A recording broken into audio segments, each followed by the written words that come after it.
Good morning, Sasha. It's Thursday, the 13th of February, and I think I led you astray yesterday that I said it was Wednesday the 13th. It was not. It was Wednesday the 12th. Today is Thursday the 13th. And so I mentioned this a little bit earlier in the week, a video just about a mentor that I have, Ron Kohler, and then we're going through books. And so, the book that we're currently going through right now is called The Trellis and the Vine. And so it's kind of interesting because he starts off with this analogy and he says, in his backyard, the author's backyard, he had this really great trellis. It was beautifully painted as almost like a work of art. And yet it was completely barren of any vine.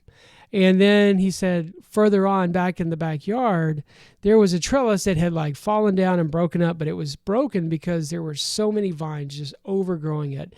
And kind of the point is, which of those two was serving its purpose? Which was providing a framework or a structure for a vine to flourish?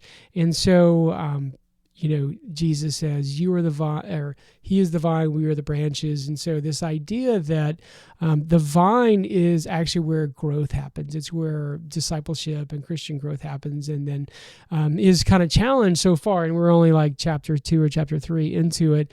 His challenge is, what are you and what is your church focusing on? Is it trellis work, establishing committees and frameworks and all these other things? Or is it on the hard vine work? Is it actually looking to disciple people? And so, to me, that's a challenge, being an elder in the church, because I think that, I want us to be about the vine. And I would say that so far, what I've seen from our church is I think they've done a pretty good job of really fighting against that. I mean, Pastor Ryan talked about they went through this process called Simple Church, but they really eliminated pretty much everything. It's why we don't have baseball teams or softball teams or children's, education series and all these different things that many churches do have, and they're good to have, but they're kind of the trellis, they're kind of that framework. And if you get a little too focused on that, then you oftentimes don't have time for the hard work, which is the important work, which is the vine work, and it's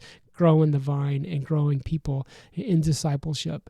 And so, one of the interesting shifts, he says, is rather than having a bunch of structures and finding someone who, hey, I want to get involved, and you just go, okay, well, we have this ministry and just plugging them in.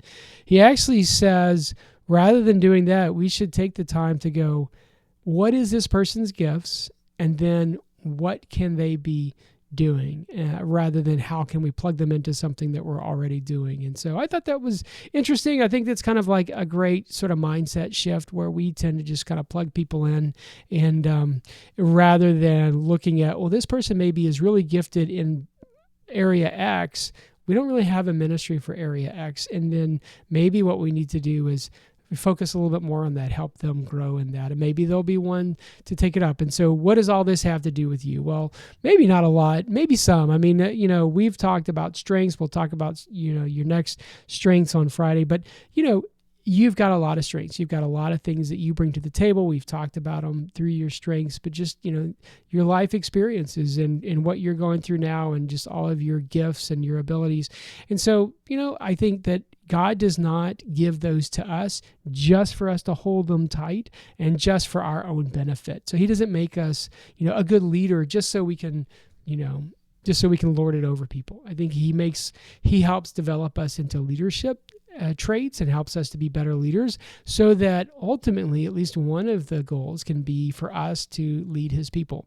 And so, I just encourage you to think about, what are things that you can be doing or be thinking about or being developed in, where you feel like, hey, this is something that I'm naturally good at. Let me work a little more at it. Let me get better at it. Let me get literally world class at it. That's the whole kind of premise of the Strengths Finder. And the strengths is, don't focus on just fixing your weaknesses, right? That's kind of typical, but that doesn't even make us well-rounded. It actually tends to make us frustrated because we're focused on trying to fix things that we're just not really good at. And so my encouragement to you is focus on, what are you really good at?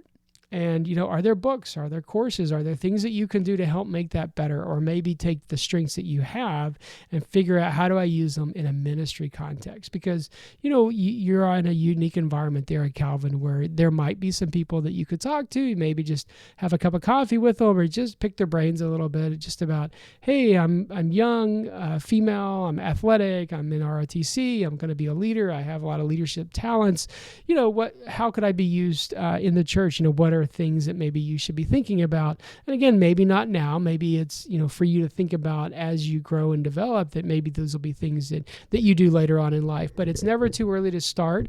And certainly within student ministry, there is, I'm sure, a ton of opportunities for you. But don't want to sign you up or encourage you to get too wrapped up in anything else. But, just as you're thinking and praying and having quiet times, maybe ask God, like, hey, God, what are gifts that I have that could be used right now, and just ways that I can, as I am going, right, as I'm already doing a lot of things, how can I also be an encouragement to others? All right.